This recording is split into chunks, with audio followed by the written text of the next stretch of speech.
What's up, guys? This is Cash Shake, Chairman, CEO, and co-founder of Baseball United, the first professional baseball league in the history of the Middle East and South Asia. And you're watching the Legends on Deck podcast with my boys, Brian Koss and David Conde. Hey, Jeremy, Tyrell, and Lamar want to play baseball. Who's Jeremy? Jeremy, why you won't? I mean, before these gentlemen introduced baseball to you, did you know about baseball? Sir, I grew up to watch baseball. Yeah. So no, You follow the seasons in the U.S.? Yes, sir. There you go. Right. What I don't know what you call it. What position? Or you're a pitcher, batter? Well, right now, I really try. I can't turn our pitcher because the team kind of lack of pitchers. Mm. So I tried turn our pitcher for when go out there, we got more pitchers. Okay. But I had a officially an outfielder. Okay. All right. That's Tyrell? Yeah. Yeah. Yeah, you're on. Well, I grew up watching baseball with my dad from growing up. I watched him in his down to Chicago. Yeah, this is my favorite team, Chicago Cubs, growing up. My dad had a tattoo on his back, Cubs. And then from that moment, I knew Cubs were a team. DNA. Yeah. And growing up, my dad always watched a game. In 2016, we watched the World Series. That was the best thing ever. I mean, we didn't watch it in person, but on TV, it was just epic. Also, my favorite player was Javier Baez, number 9. That's why I wear number 9. And growing up, I just loved the sport because of how you had to play it at a certain level. You couldn't just be doing this and doing that. You had to be disciplined, and that's where I lacked as a kid. That's why when I got into the sport, the coaches disciplined me. I had anger issues that went, everything it just developed you as a person. Mm-hmm. So you want to be a pitcher? Yeah, I don't want to be a pitcher, but it is something that I like to do. I want to be a first base or a third base. Okay. You talk about the mound. I follow baseball, but very superficially, and I see movies and how important pitching is, and the science behind it, and all the signals and things like that. Right. You know, Very technical. It's very very technical sport.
Welcome to episode 93 of the Legends on Deck podcast. I'm Brian Koss, along with my co-host, David Conde. So, bro, If you've been following the website this week, you might know that David has been involved with the International Baseball Invitational Tournament, which is down in Fort Myers. I'll let him tell you more about it, but there are teams from all over the Caribbean and Latin America, along with U.S. teams playing in the Fort Myers area. Today's guest has been in town coaching and representing Team Belize Carlyon Flores. Welcome to the show. So I'll get Yes, started. thank you. Yo, you're welcome, man. It's no, don't worry. No, this is all. You're good, man. Sometimes we talk over each other, so you're good. Here, I'm excited more so. When I'm involved with the IBI through Chris Rizzola, who we've had on the show, and he's involved with the Babe Ruth Caribbean, and they put together this tournament, which I think they had the tournament last year, the championships in the Bahamas, and then this year they did it here for the first time.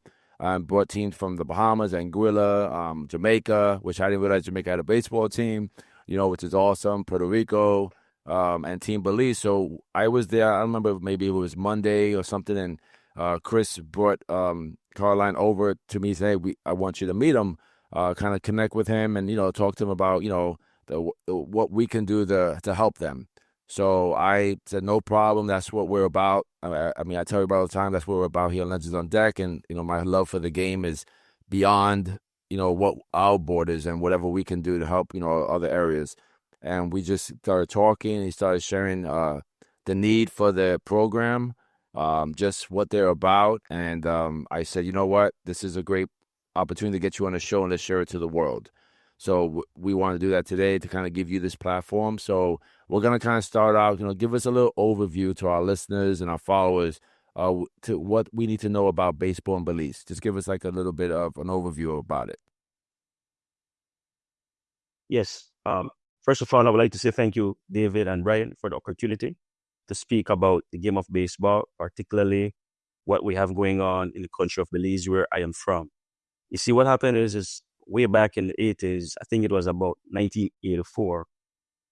I think it was Ron Say, who I think played for the Chicago Cubs at the time, or for another team. I don't recall what team it was.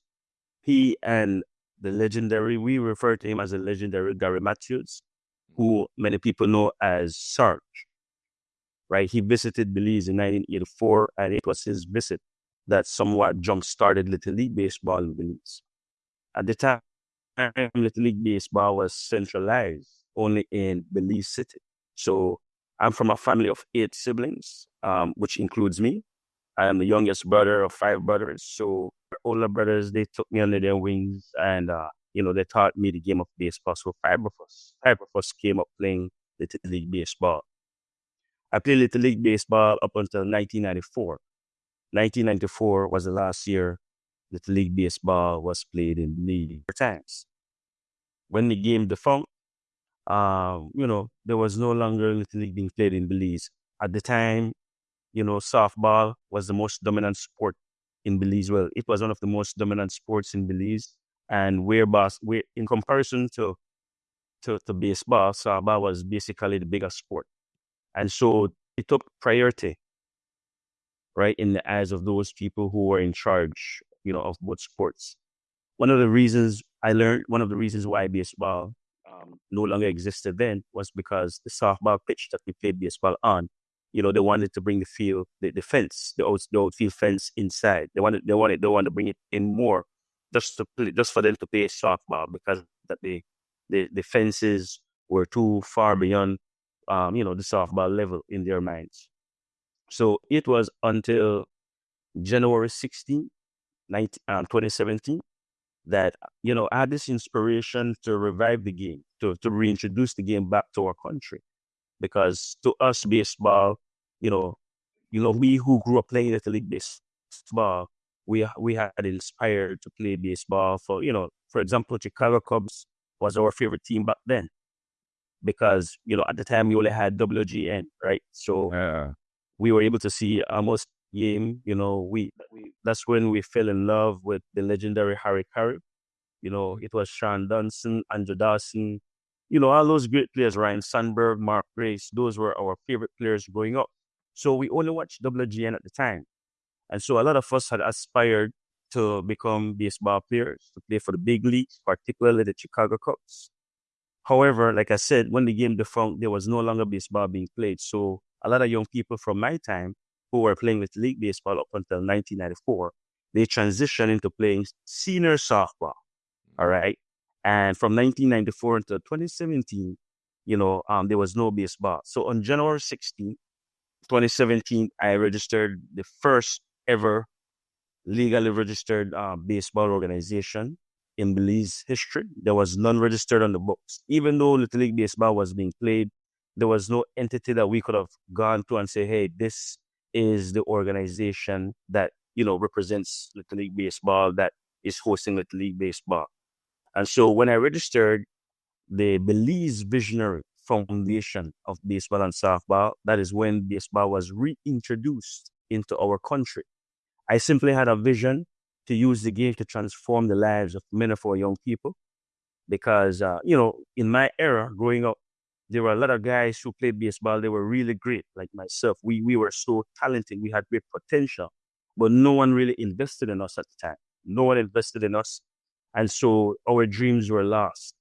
And a lot of the guys, because they were no longer eligible to play Little League, and in many cases, because the game died, a lot of them resorted to, some lifestyles that I would deem as not constructive to society. You know what I mean? Right? And so the streets claim them, right? And a lot of those guys are no longer living today. And so that was impressed so heavily on my heart. And I was like, if we could just bring back the game to Belize, we can use the game to transform the lives of many young people. In our country, we refer to people in what we call the ghetto, right? We refer to them as at-risk young men, right? These are young men that, they come from impoverished homes.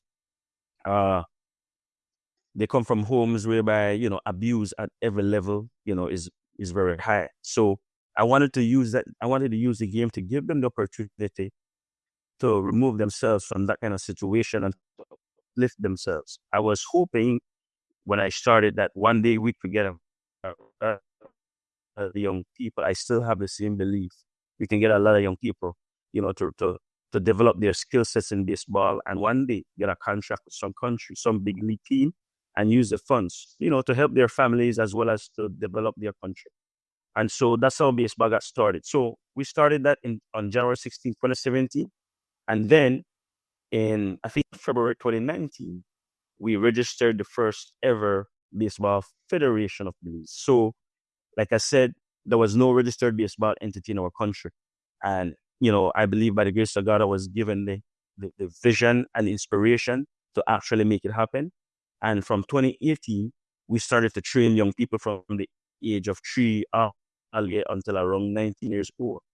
We lacked the resources, but what we had, we used it as best as we possibly could have. And so on January 5th of 2019 was the time ever that, well, not first time ever, but it was the first time since 1994 that we were able to have baseball being played on the soil of Belize, right? Since 1994. So, and that game was played between Belize and Chetumal. Chetumal is, I would consider it a major city in Mexico. It is at the northern side of our border, right? And so we invited their under 14 team to come to Belize, and they play against, our Belizean team. So the people were excited. The fans that were there were excited. They were very inspired to have see baseball played again since 1994. So it has been a long, long time. And since then, we have been embarking on, certain initiatives. We also visited Chetumal. We visited Cancun. These are areas within Mexico, right, that we visited just to play the game of baseball. Because prior to that time, young men like myself, when we were younger, since the the 90s, we had to travel to Chetumal to play the game that we love. So we had to travel all the way to the north of Belize's border to play a game of baseball. And I was like, you know what? We need to bring the game back to our country. We need to bring the game back to our country. And so if I could just quickly give a little timeline here. Sure. 2019, we brought Chetumal to Belize. Then we visited them twice. The pandemic came in 2020, so obviously, the natural flow of life was disrupted temporarily. In 2021, I got a call from Mr. Brian Dominico, who is the founder and president of Power Showcase. He reached out to us. When he reached out to us, it was via Facebook, right? I believe he was just searching for some, countries that he could invite. to the Power Showcase, which took place at the time at Lone Depot Field in Miami. And so he reached out to me and he said, "Hey, Carlyon," because of course he saw my name, right? So he said, "Hey, Carlyon, can you do?" Basically, he was asking if we have someone in Belize you could represent at the Power Showcase. At the time, I knew of 2 young men who were consistently training, even though we don't have a league. They understood that, from time to time, if the finance is there, that I would take a team out just to keep baseball rolling. And so they were training. And so I said to him, well, I have 2 young men. And we selected one of them. And I have to admit, it was a struggle to get him to the U.S. We got him, initially we had to pay for his U.S. visa.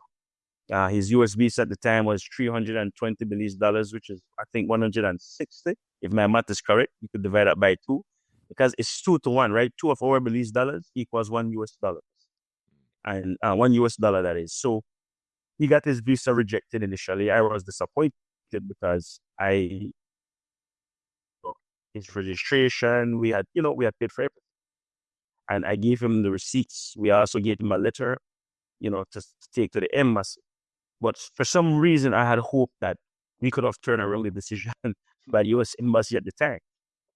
And so I reached out to our foreign minister, the Minister of Foreign Affairs in Belize, and I explained to him what our situation was, and I'm very grateful for him. I would like to give him a little shout out, the Honorable Eamon Courtney. He's an attorney at law. His ministry really listened to our concern and they intervened. And at the time, the U.S. Embassy, they obliged us. They allowed us to reapply for the young man's visa. The money was really limited. I had to take money from the plane ticket funds that I had put up, to pay for his visa again. But I saw it as an investment that was worth it. And so when I took monies from his plane ticket money, because, we already paid for the visa, we were on a very tight budget, but I had to use some of the money that I had for his visa. I'm sorry, for his plane ticket or his plane fare. And I paid for the visa. He was given about 2 to 3 months. And we traveled to Miami and, he participated. It was the first time that a Belizean participated in such a major baseball event. He had a very good time. We stayed with a Belizean American family. And, they treated us very well. But for me, what was more satisfying, to be honest, was the fact that I was able to take a young man from our country who probably otherwise would have never been able to, travel outside of our country or visit we consider the United States a great nation in terms of the opportunities it can give to people. And, everybody knows it's no secret, who they are in terms of work power. With that said, he traveled and he really enjoyed it. And he said to me, after his performance, he went directly into the dugout and he says, "Hey, coach, I really would like to, when I go back to Belize, to start to train immediately," because he was a little bit disappointed in his performance. He didn't get anything, not even one. I said, "Hey, if you get just 1 home run in the Power Showcase, right?"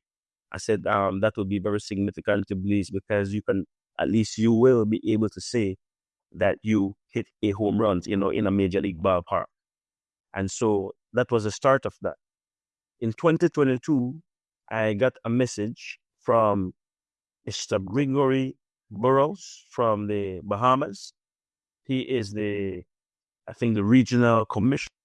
So he reached out to us again and he says, "Hey, I would like to invite Belize, to participate in it." It was the inaugural, debut baseball Caribbean Championship, right? It was the first of many. And when he invited us, he invited us about 2 months prior to the tournament.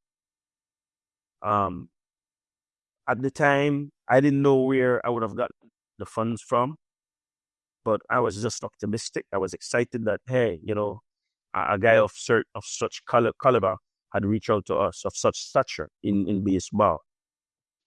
And so I did not call a national selection from the entire country, but I basically handpicked some guys that I knew were familiar with the game of baseball. And, I took them again, we don't really have a baseball field in Belize, so I was training them on the same softball pitch, which is not of good standards. And then I will sometimes train them on a football field at the high school. And, we were training for 2 months. At the time, I reached out to, Belize has what is called a Westminster model of government, right? Whereby the prime minister is the head of the country, and then you have this cabinet, right? As opposed to a democratic republic like America, that has the president and then the Congress. So I reached out to the Minister of Sport and I said, hey, sir, we are the Baseball Federation of Belize, and we have some young men that, would like to travel. We have been invited to participate in this inaugural baseball tournament in the Bahamas. And, this is what the cost will be and things like that. And he was like, okay, sure. He said, send me all the information you have, which of course included our budget, the letter of invitation, all right, and things like those. I prepared those things immediately. I was so excited because I was like, hey, this man will invest. So the minister will invest in the baseball team. Unfortunately, when the time dried nigh for us to pay for plane ticket, and when I reached out to the minister, to this day, he has not given us $1. He didn't give us $1. And so that year, 2022, we were unable to go to the Bahamas as a Belizean delegation, as a team. During that time, Mr. Gregory Burrows and I were in communication, and he was working with me along the way. He was at Carlyon, try this, try that, try to do this, because I believe he's a businessman as well. Excuse me. So he was giving me pointers of how I could raise funds. But what he really didn't know, and I didn't want to say it to him because I didn't want him to feel like I was making excuses, was that my country is very different when it comes to donation and fundraising, right? Because the government, it's like the government controls almost anything and everything. That there's not so much consumer confidence, and the businesses, they're really tight-lipped when it comes to giving funds. So I had to go back to the boys and say, unfortunately, the trip will not go this, and I'm going to work very hard to make sure that we travel the next year. What they don't know was that when I said that to the boys, they were actually angry with me. They pointed their anger at me because they felt like I was the one who didn't do enough for them. I did my best to raise funds, but I wrote as letters I could have written to businesses, but no one gave anything.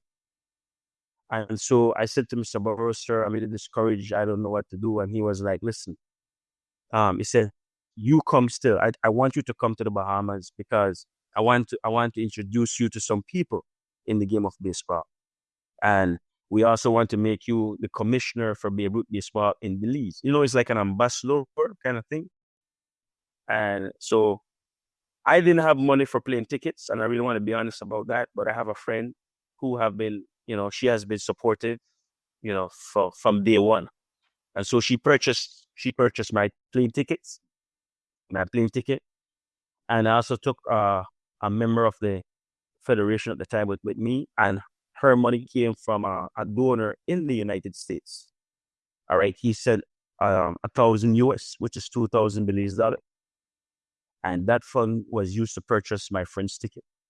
And so we went to the Bahamas. Mr. Burrows kept his word. He introduced me to so many great people in baseball, including Mr. Gary Matthews Sr., who, of course, played for the Chicago Cubs.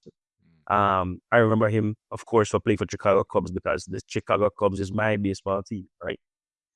And that's where the relationship jump started. The following year, we struggle to raise funds. In Belize, we sell what is called barbecue chicken, right? We barbecue the chicken, and we will sell the chicken, a plate of barbecue for $5 US, which is $7 Belize dollars. So what we did then, we said, okay, we're going to sell 300 plates of barbecue, right? 300 plates at $10 is 3,000 to 1,500 US dollars. And we were like, okay, that can give us at the very least 2 plane tickets if the price is right. And that's how we raised funds that year, 2023. there were some businesses that came through for us. I think that was like basically the best year we had in terms of support. Um, but we were still kind of short because the struggle was real. What is important to note is each time we are to travel, we spend about like 90% time raising funds and like 10% training. And for me personally, because the support system is really minimal, I carry all of the heavy lifting. I have to train the boys. I have to be up late at night writing letters, um, you know, begging and asking people for support. And most of the times we get rejected. There are sometimes I get discouraged. There are sometimes I just want to give it up. And my mom is still living. She's a wonderful woman, man. I love her so much. And my mom will be my support. She will say, son, you're doing this from your heart. And, basically, if you keep doing this one day, just one day, you're going to have a breakthrough. And, not to worry about all the negative things, because, there were some negative things said. They would be like, this will never happen. It has never happened before in Belize. And they would say that I'm wasting my time, spending money to go outside of Belize to play baseball, and the children are never winning. All they're doing is just wasting people's money. That's what people say, but because I have a vision and I see the vision, which is to one day establish a farm system in Belize to make baseball a world-class sport in our, I ignore the naysayers and I keep going. But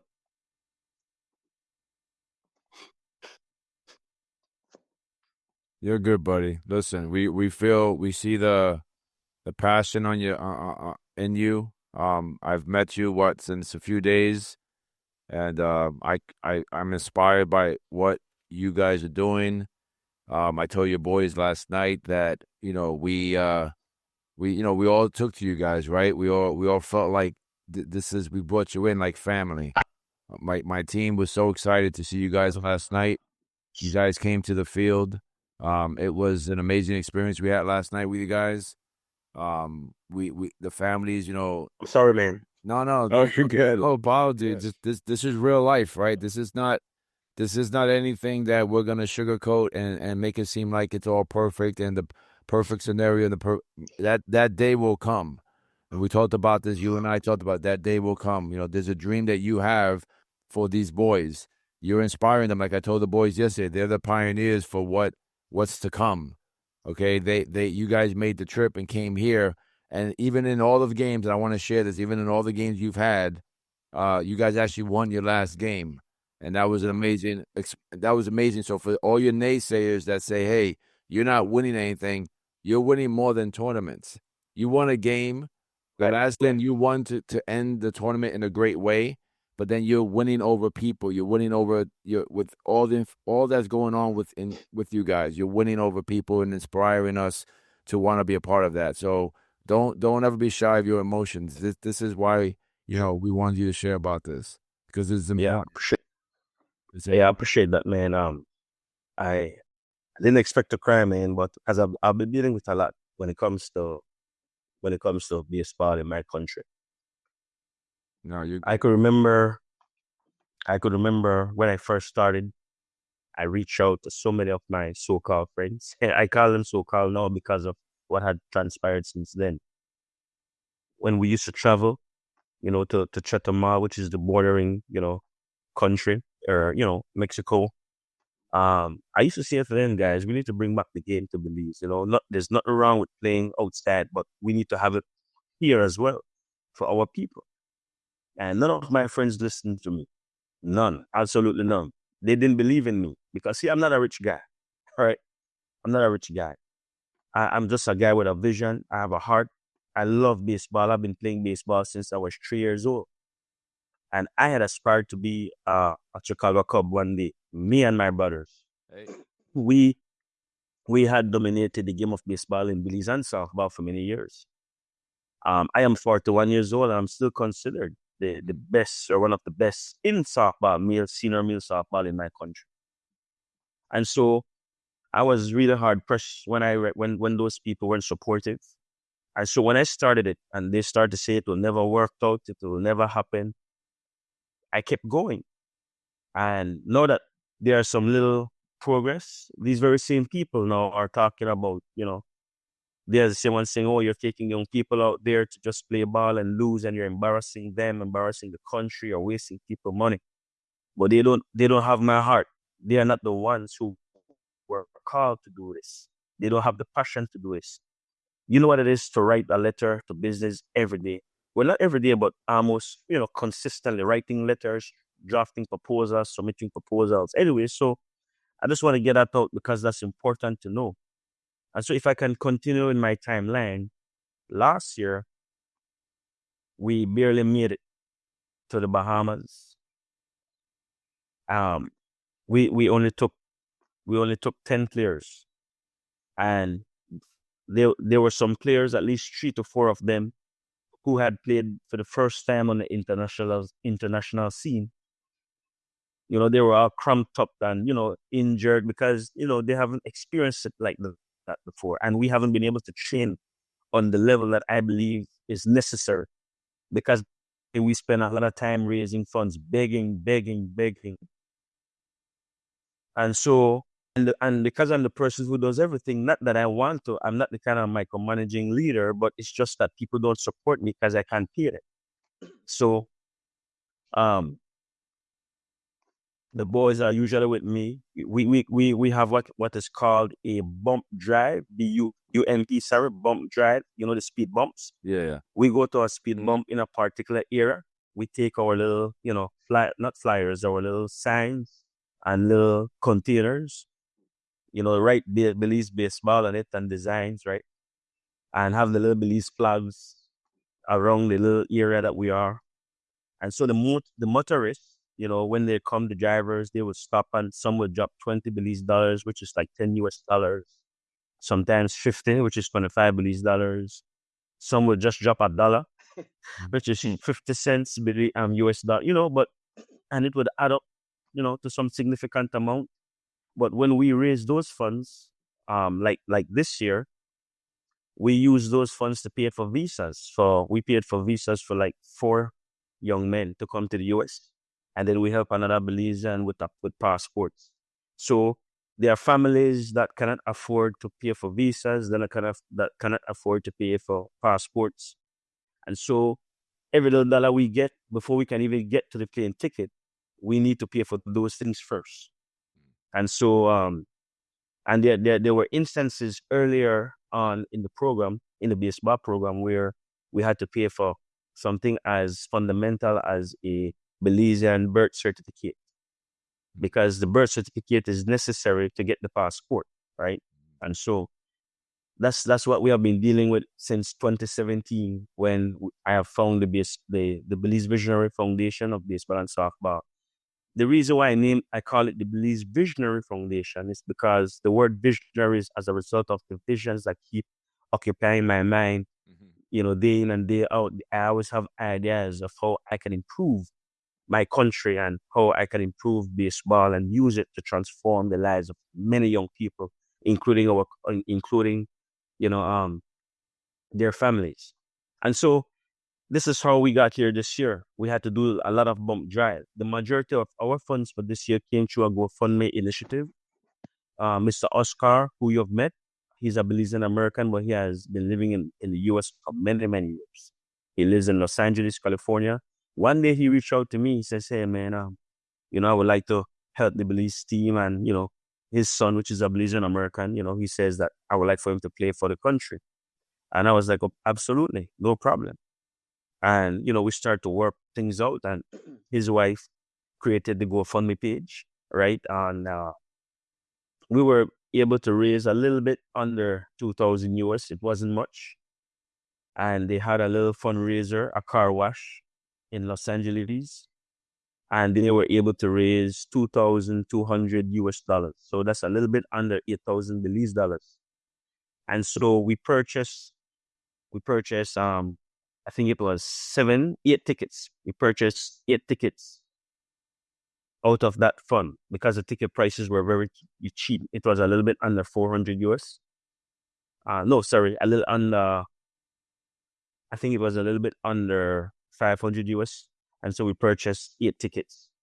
We still had to purchase tickets for at least 6 more persons. And so we had to beg again. And so that's how we got here. We beg and we got a little bit of funds. And so we squeezed, we stretched that little fund to purchase tickets. However, we were promised some funds to pay for our hotel. And, the people didn't come through for us. So the money that I brought that was to be used to feed our players, I had to put that money to hotel, to the hotel, to the cost of the hotel. And I kept reaching out to people in Belize, hoping that they can send us some money via Western Union. One came true for us. Mr. Oscar had to use his family resources to help feed the boys. I have to make a little confession here.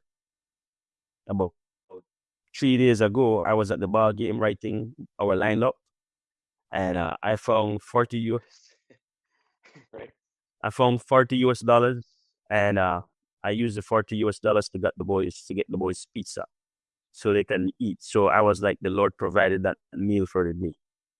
And so it has been hard for us, but my desire for this tournament was to win at least one game to establish us further in the international baseball, that I can take a win home to Belize and say belong at this level. And it is only right that you invest in our young men because they deserve to be here. The Minister of Natural Resources, the Honorable Colonel Hyde in Belize, is very prominent. He's a prominent figure in our society. I've known him for over 20 years. So when his party won the election in 2020, I reached out to him and I said, hey, man, you know my heart for baseball. I really want to develop the game of baseball, but we need a baseball field. Can you please help me, acquire some acres of land? I didn't know where I was going to get the funds from, but I believe that once I have the land, hopefully one day I can attract, that was my thought process. Hopefully I can attract someone who cares and who would invest. So he said, man, this is what he said to me. I'm just paraphrasing, right? He was saying, hey, I know your heart and I know the importance of what the game can do for Belize and the young people. He says, I believe in your vision, my brother, and I'm going to support your vision. And much respect to him. He kept his word. He worked. He didn't give me the land, but he made the process much more quicker for us to get the title, because sometimes it can take years. And we went through the legal process. I want to make sure that is understood. We went through the legal process. We paid everything we needed to have paid, but he just made it. They just expedited the process because he knew that we needed it now. And the acres of land is located in a village outside of Belize, about 28 miles outside of Belize City. And we believe with all our hearts that if we could get that acres of land developed, even if it's not the full 10 acres, if it's just 1 acre of the 10, if we could get a state-of-the-art baseball field, we can do so much with it. The ultimate goal for the land is to actually develop the land into a baseball complex that has at least 4 fields. A world class, like Major League standard baseball field, a softball pitch, for the females, a little league size field, and, another field that just can be used for practice or whatever. And have dorms, because, when we travel here, we need to pay for hotels, right? And so if we could get a dorm, with 60 rooms, so that if we should host an event, less fortunate countries can stay at our place for free. And, they will be charged a little something because, you need to maintain it, but it won't be, a large amount, because we understand where we are. And if we can get there one day, when we host major events, we can host these people. All right. And, at our dorms. So that's where the vision is. And if, as we start to expand and become more professional in this, we can do training, do academies, to let Belize become one of the hubs for the development of baseball, as it is in Dominican Republic, Venezuela, even El Salvador, which is in our region. they have developed into I would say, a great baseball country. They played in the World Baseball Classics the other day, and they did well. And so we want to put Belize on that level. See, it's not just about winning. It's about development. It's about relationship. Yep. And for me, understanding my purpose, which is to help human beings, realize their own purpose and to live as best as they can, to be productive citizens in their own country, and to be exemplary human beings as best as they could where they are. And so coming up through the baseball program, we didn't have the support. I feel that passion in my heart that I would like to create that opportunity for countless Belizeans. And if I can help another young man from another country, so be it. And so that's what the plan is, just to say the least about that. That's what the plan is regarding the game of baseball. And so for me, I want to make this clear. I don't gain anything from this. This is not a financial endeavor. I don't make money from this. As a matter of fact, I spend my little money where necessary. Every year, I have to pay for the baseball. I have to pay $100 for what is called an annual return. It's a law in our country that you have to file an annual return, which basically, you speak about your expenses. It's just whereby your monies are being audited. Yeah. And that's easy for us because we barely have any, right? So that is easy to audit. And so we have to pay for that. I pay for that. I pay for that service for my foundation, and I pay for the service for the federation. And so, and for baseball, which is a really expensive sport, equipment is really expensive. We do need that sustainable support, that sustained support for us to really make it in baseball. I want to ask you a question. I want to go back a minute on the gentleman that you took to Miami. Can you tell me, when he came back to Belize after that experience, what were the kids looking at? What did they see in that? I mean, did that inspire them to say, hey, we want to be him. We want to do exactly what he did? Most definitely, it did. It did inspire. Some of those who were inspired are actually currently in Fort Myers with us right now, on the baseball team. There were a couple of them that came to me and asked if they can represent the country the following year at the Power Showcase. I said to them, yes, they can. But there were two factors there why we didn't go. The obvious one is the lack of funding. And the second one is that they weren't really ready yet, because the Power Showcase is about, hitting the ball over the fence. And, because of the lack of development in baseball in Belize, that contributed, to where they are. It contributed to their talent level. But in spite of that, they don't give up. They keep working. They keep working. They keep working. They keep training. There are at least 4 young men who are on our baseball team right now. After the experience they had in Bahamas last year, when they went to Belize, they trained very hard each and every day, as long as they could. All right. And we saw the result. Our young pitcher, Joshua Chuck, he pitched a really good game, in our opinion, against Bahamas in our first game. Mm. And he really hit good, and he played defense very well for us. So he gave us a little bit of everything during this tournament. And we contributed that specifically to the work ethic he had, right, or has, the training he, undertook. And then he was very intrinsically motivated, right? He was self-motivated, and he did the best he could each and every day. And then, of course, I can say this for multiple players on our national team.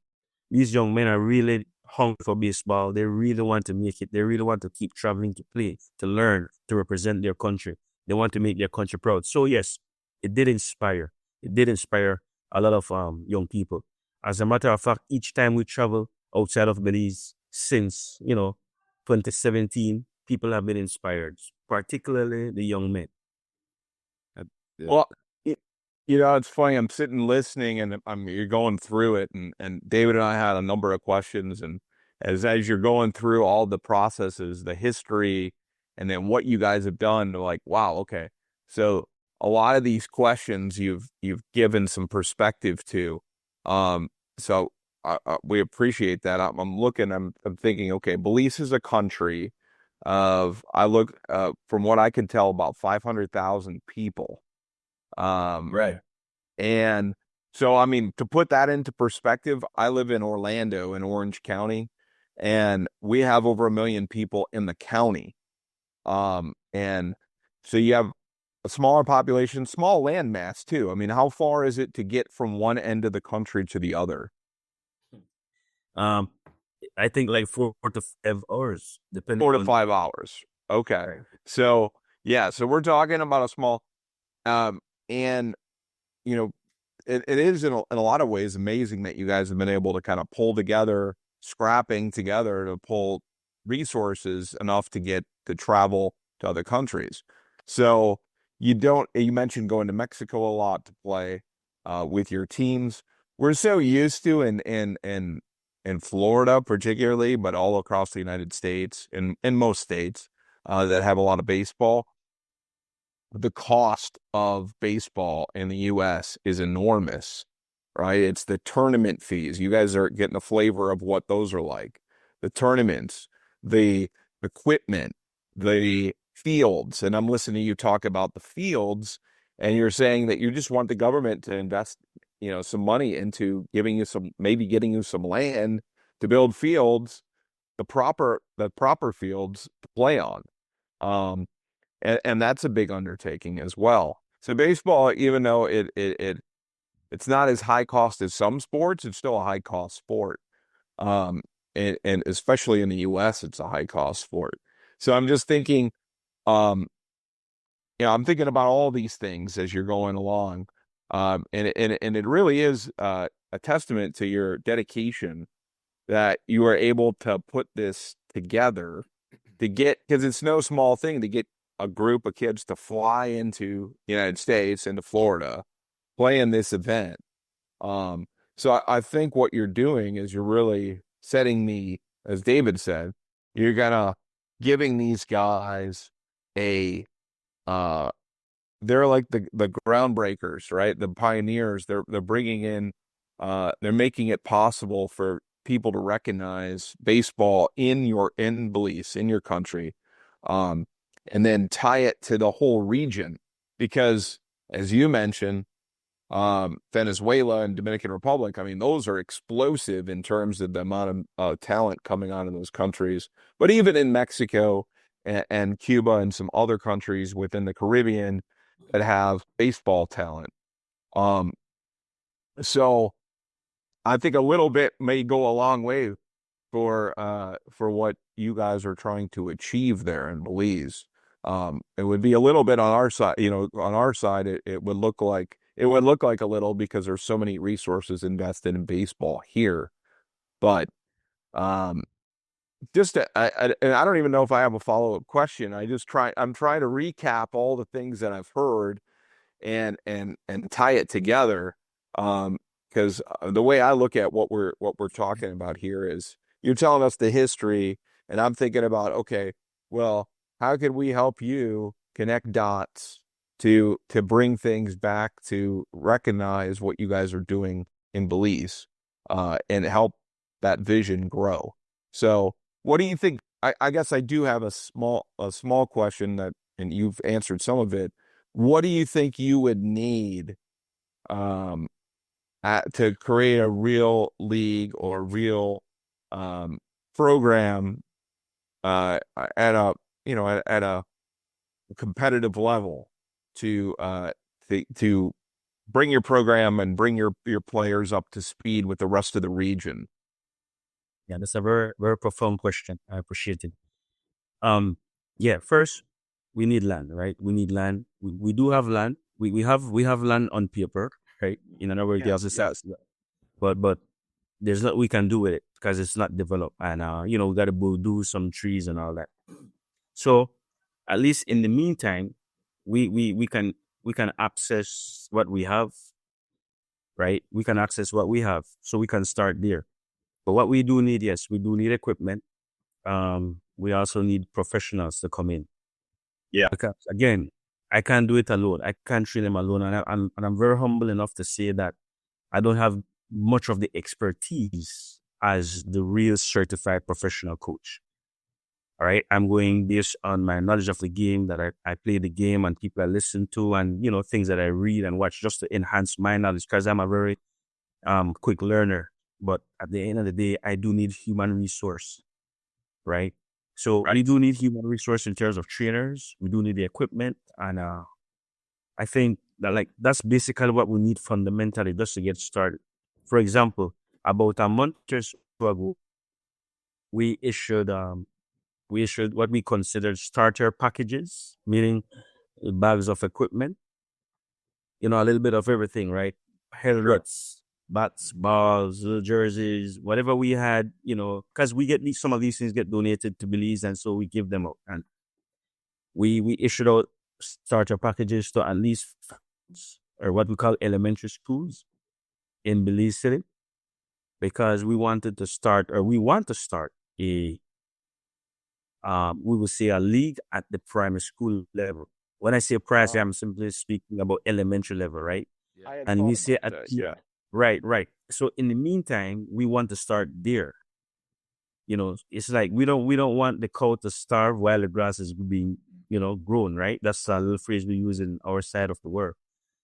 And so we want to start the primary school level. We have given starter packages. We want to expand that throughout the country of Belize. We have what is called like 6 districts, but we want to start at least in Belize City, which is the most here, and let it, you know, sprout out eventually. And so, yes, the equipment, they are very necessary there. We need them.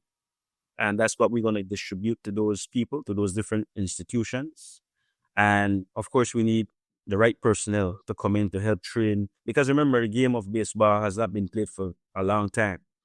So those who used to officiate the games, many of them are no longer with us. Many of them are rusted, right, with the knowledge.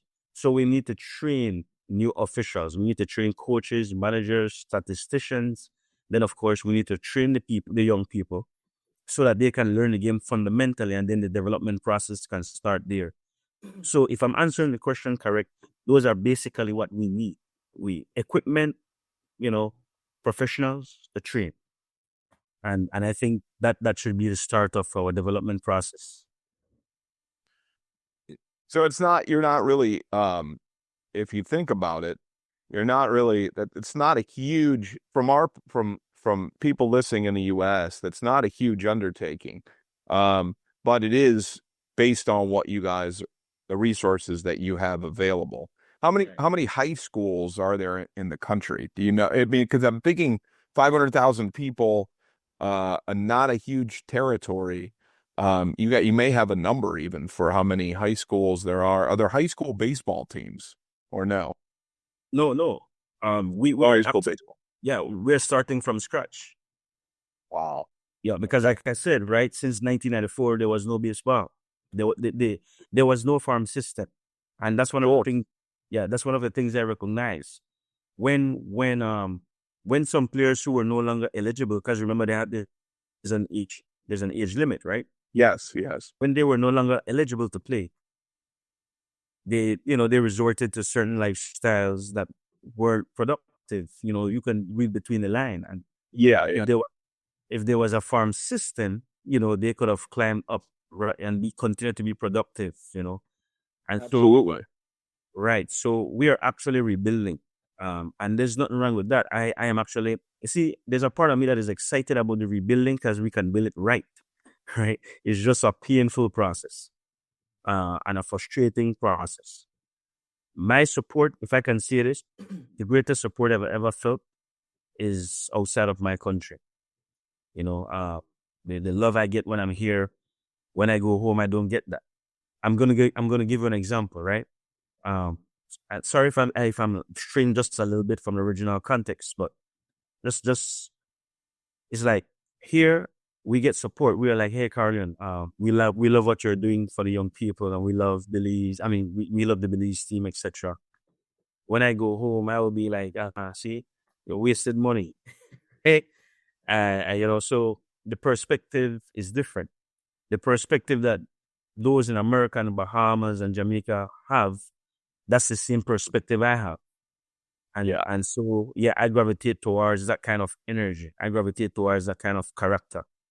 So yes, to get back to the original question, yes, those are the fundamental things we need. We do need human resource. We do need the professionals to go in and just train our coaches, train our officials, and then help us train our youths. And so we grow both together. The officials are learning, the coaches are learning, and the players are learning at the base. So that is where we are. You know, as Brian and I said, we wanted to give you the platform to share all of this, and we're glad that we were able to do that. I mean, it shed the light into what's going on. I mean, we see the team. We don't see what's going on, really. We see what we see before us. And sharing time with you and speaking to you and the boys, we got to see the passion. I mean, I asked the boys, do you love this game? They're like, yes. And they share the same thing, but we don't have a place to train. And you want to give them the confidence of that what you're trying to create is going to be for them. But like we said earlier, they're the pioneers for what's next coming. They're going to help build that, and maybe they're the ones that if they age out and maybe can't keep on, they're the ones that help you continue to build this, and they help to train the next ones coming up. If I could say on what's with the negativity in your country, the game of baseball is an amazing sport. Some people don't like it. Some people think it's boring. I think it just brings so many people together. It connects people. And even when people think, everyone looks at, well, you didn't win a championship and you didn't win the title. You won more than that, because you did win the game, which is a great thing. You didn't win the tournament, but you won the respect that say, yes, the program is here. We're trying this program. Look at us. What can you do to help us grow it? And I think all that negativity is just something you just shun out. Don't worry about it. Unfortunately, it's your own country and you want the love, but that love will come once they see the reaping the benefits of what you're building. What you're building is going to take time, but there's a kid that's going to be born in the next 2-3 years, and he's going to grow up, and maybe he's the one that takes you to the next level. But you got to build the foundation. Like we always say, if you build it, they will come. You got to build the foundation, and what you're doing now, reaching out in a humble way and asking for help, there's nothing wrong with that. And this is why we wanted to share this. This is why we wanted to do this, because it is extremely important to let people know what is going on. If a person is too shy to ask, then we would never know. No one's ever going to know what's going on. So sure. The game of baseball can bridge many gaps. If I said that, could bring everybody together, and it can truly just change lives. I mean, we love this game. I mean, I'll do most of anything for this game. I love it. I love like you said before, developing the kids and developing the right way, because they may not make pro ball. They may not be able to go to a showcase, but you are changing lives. You are giving them experiences that they may not have had ever in their life. And then they're learning how to be men and then respectful. And then they're going to be able to take that, and I'll go back to you. You're going to see the benefits of what you're reaping. You're going to see these young men are going to be, with their experience that they experienced this week alone, because I've seen from day 1 to day 5, the progression. You're going to see what they're going to be able to bring to your country, and they're going to be able to change the minds of the adults there that are just one-sided right now, because they don't know, right? They don't really understand and know. They only see what's before them, because around your country in other parts of Latin America and the Caribbean, they're successful. There's success in baseball, but that success comes in time. That success wasn't there from day one. So you're kind of like the little brothers coming up in the area to one day you're going to be elite. And if you stick with it and you push forward, only God knows the time frame, but we also know that God, allowed all this to happen for a reason, because the voice has to be out for all of us to know what is going on. So my word to you is keep pushing forward. Do not let the negativity tear you down. Use it as something to push forward with and say, that's fine. You're going to have criticism, and that's fine. That just pushes you. Teach and let the boys know. Criticism will come. That just makes you stronger. It doesn't make you weaker. Sure. And if you fall to the weakness, then we need to figure out how to be strong with that. And it's easier for us in the States to say, oh, yes, we have all this time and we can do this. And I know there's a time frame that you want there, but it's going to come if you continue to stay strong and build your connections and talk to people and share your passion. And I think if you do that, you're going to, like I said before, you're going to reap the benefits of what you want to build. It will come.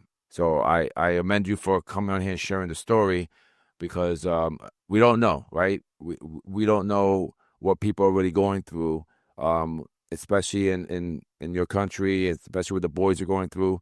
But you and your coaching staff are doing an amazing thing, and I'm very proud to have met you and be a part of it. And like I said, Legends on Deck.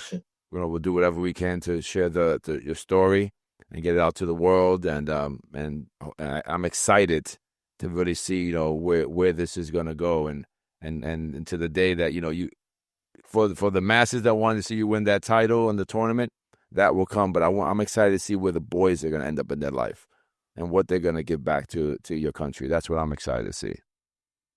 Sure. Thank you so much, man. I really appreciate it. Very inspired. Thanks. No problem. Thank you.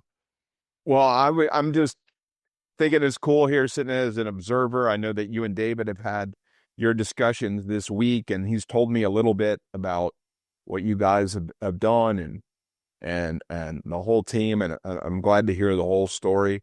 It opens your eyes to new things in the baseball world. We're always David and I are always focused. We're covering high school or college or minors here in the United States.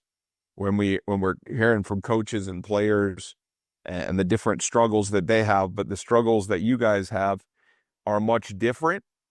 And the resources you're working with are much different. And ultimately, like David said, we're in favor of growing the game of baseball in all places.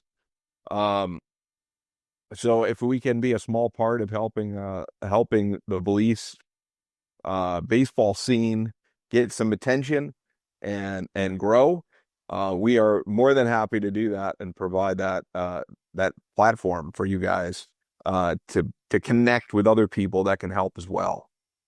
So, awesome story, and we appreciate you taking your time with us today, and glad you and David connected over the course of the week in that tournament down there in Fort Myers. Yeah, Yeah. I just wanted to share. I just want to say thank you to Chris Rizzola, Chuck Phoenix, and Greg Burrows for putting this tournament on. The IBI and Caribbean, the championships that they did, because if it wasn't for them, we wouldn't have met. If it wasn't for this tournament, for me putting my team in to play and that connection. So I really thank them, and I hope that grows, because there's so many other connections that can be made through this. So to those guys, I want to shout them out and say thank you to them for this. And I'm excited. I'm just excited for your future. I'm excited for the game of baseball on the amateur level, because I just feel like it's just the ceiling is so high for growth. And I feel like, there's so much that we can do to help that. As long as I'm on this earth, baseball I love this game, and I'll do whatever I can for the youth in this game. So whatever we can do, we want to grow this. So thank you again for coming on the show. It means a lot to the both of us. Thank you too, man. I'm really grateful for the opportunity. I apologize for crying out, man, but not for him. Nah, there's no apology here. Don't worry about it. It's all good. Yep. Yeah. It made it more real. You can't tell Brian was crying a little bit too. You just can't see his eyes. I know. You see yours? It made it a little bit more real. So I had to learn.